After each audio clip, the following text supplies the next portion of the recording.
So why is free will God's greatest gift to us? If God is going to bring us back to the light no matter what is the point? What is the point of having the opportunity to mess up over and over and over again? Why does God need to see us trip over our shoelaces over and over again? Why do we have free will? If we are a spark of divine creation, why do we come into the 3D with free will, with choice to walk away from God? Why is that part of our human nature while we're here on Earth? And why is free will God's infinite grace? Why is free will God's infinite grace? God wants to expand its own mind all the time. And God expands its own mind through us, through our creations and the creation of our own life. In the way that God creates through us and the way that God creates through its entire creation, we are encouraged to reach out like a branch, to grow, to reach. And this is what free will gives us. A chance to expand the mind of God through our own creation and through our own creations. And while we're in the 3D, it is the only way we can learn the real lessons that truly expand and expound and grow the rank of our soul in God's eternity. It is the only way. Free will in the 3D and the earth life is the greatest opportunity for our soul's growth and the quickest way to kickstart and change the trajectory of our soul.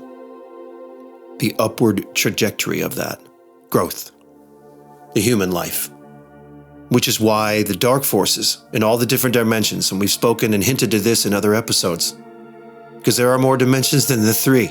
If we're in the 3rd dimension, why do they call it the 3rd if it's the only one? Why isn't it just called the dimension? Because there's 3, 1, 2, 3, 4, 5, and counting. That's why.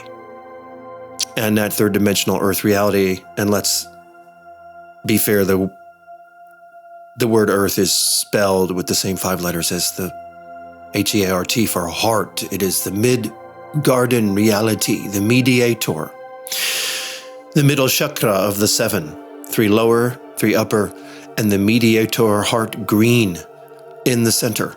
And we come to mediate our soul in the earth life. Those extra dimensional forces that come from different upper and lower realms that do not necessarily have our best interest at heart. Some of them may, and many of them don't. They come here because they know. They come here to influence because they know. They know how precious this earth life is in the growth of our soul and the growth of the mind of God itself. Aquarius holds the key, the pitcher of water.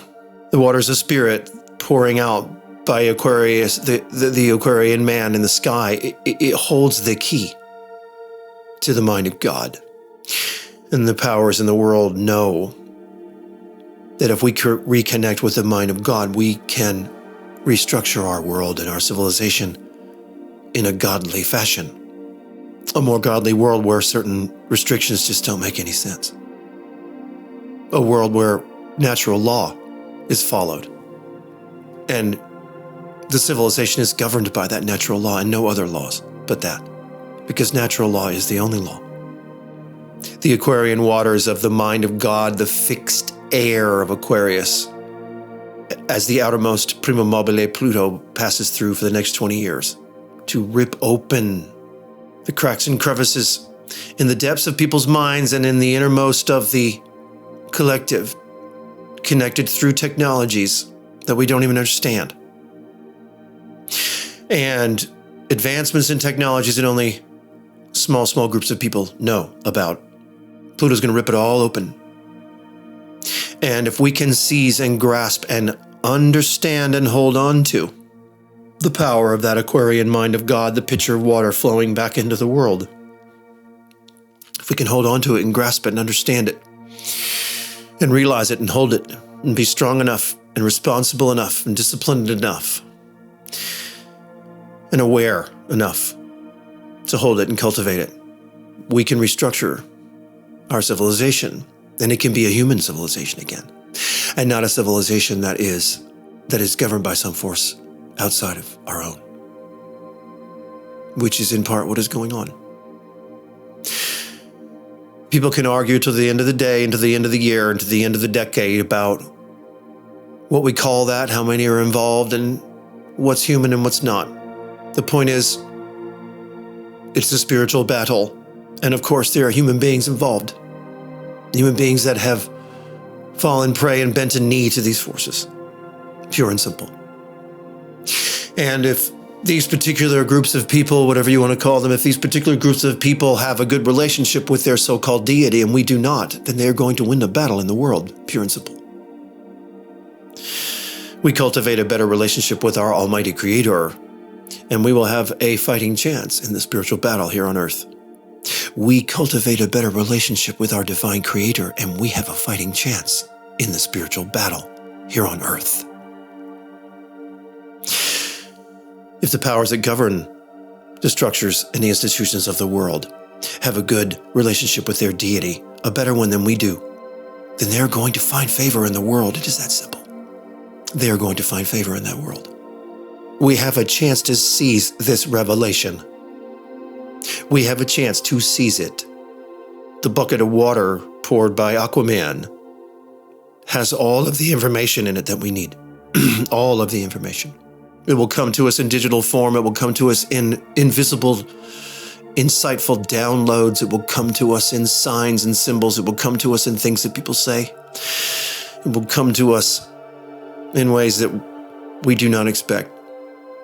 And it will come to us right in our face in the news, in places that we were only expecting a lie. And it will come to us in places when we were expecting the truth, and it will be a lie. Because when the water barrel pours back into the world, it splashes. It splashes. And things get muddy for a while. And there's a mess that has to be swept up and mopped up and cleaned away before everything can be properly processed. And as I have said, we are lucky that Pluto travels slowly, very, very slowly. Because, let's be fair, it is pretty ridiculous how slowly we humans learn. And it's a good thing that this physical life, this density that we are in for this time seems like such a grind and seems to last forever. Because we need the time to figure some things out. We need this lifetime to do it. And some people go from cradle to grave, never even thinking of figuring it out or whether there is anything to figure out. But that is what we are here to do as yogis. And as human beings who have woken up to the reality that this is a spiritual existence, that we are not human beings, that we are spiritual beings having a human experience. We are spiritual beings having a human experience. The waters of Aquarius are going to teach us that in the collective. Uranus and Saturn together rule and govern over that collective, that energy and how it flows.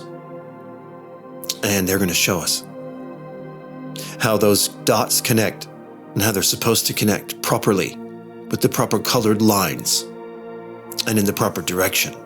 20 years to deal with the splash, the trauma of that, the confusion of that, the chaos of that, which is coming first, and then to mop up the mess and process the damage left behind and the illumination left behind. One way or another, human beings will have to come together in certain ways that we have not. And as I have spoken of in previous episodes, there is a connectivity issue here at hand, and many things will need to disconnect first. And many new things, many new connections will be formed that seem impossible at this stage. And 20 years from now, they will be fully connected. We shall see. No doubt about it. We feel the waters of spirit pouring into the depths of our spirit when Pluto is involved in Aquarius. This is the first time in our life that we've felt it, and it is deeply felt because that's where Pluto operates. This won't be necessarily an emotional experience for people. It's not a water sign, it's an air sign. There is a major factor of all this that must be cultivated in the mind.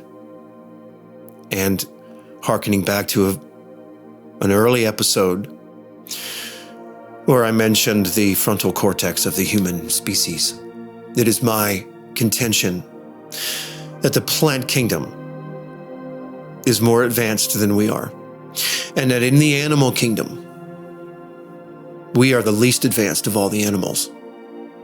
They are living in the mind of God all the time.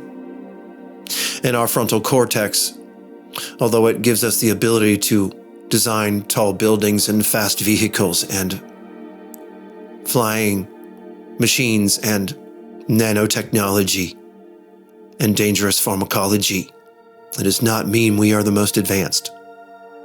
We are potentially the most advanced, and this is the point.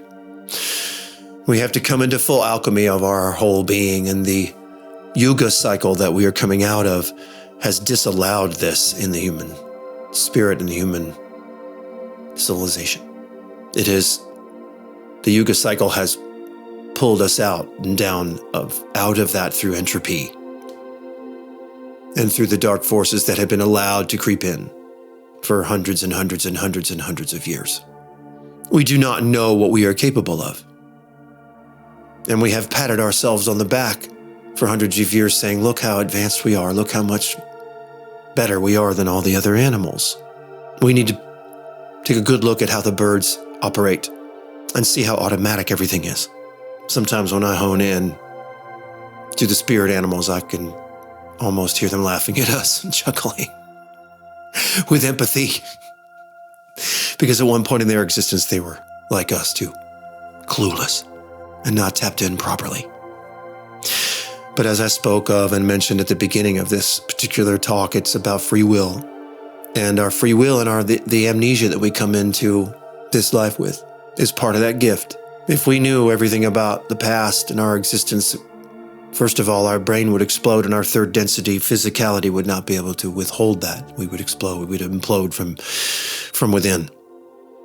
The amnesia is important so that we can exist in this small, dense little suit for this small period of time.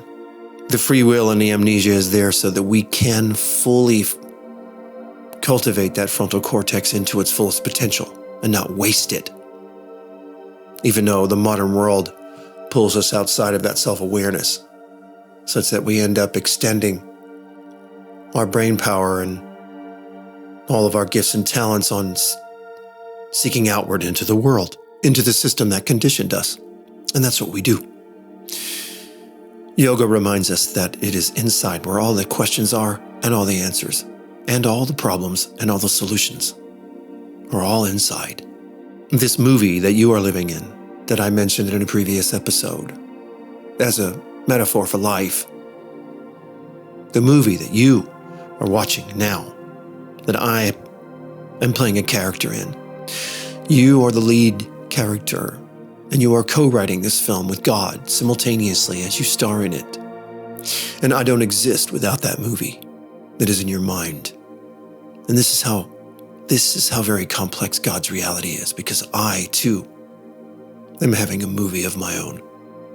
And both of them are happening simultaneously, and billions of movies are happening simultaneously, and God's puzzle is that complicated. And his reality is that mystical and that incredible. I don't exist without you. And yet, I am a sovereign being in God's reality and God's eternity, seeking and finding my own soul's dream in God's eternity. All of those things are true, all at once. And your free will is proof of that.